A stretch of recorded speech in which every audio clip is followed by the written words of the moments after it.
అదైతే మంట మండతలేదు కదా, అందుకే సీతాఫలకాయ ఆకులు నాకు గుర్తుకొచ్చింది. అప్పుడు మా తాతనైతే సీతాఫలకాయ అంటే బాయికాడ పల్లికాయ కలుసుకున్న ఏది కలుసుకున్నా కూడా మంట మండపోతే సీతాఫలకాయ ఆకులతోనే ఇట్లా ఇట్లా ఊపేటోడు.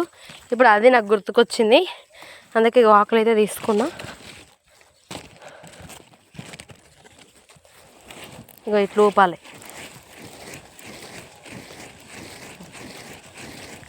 చూసినావా ఎంత ఫాస్ట్గా వస్తుందో. అది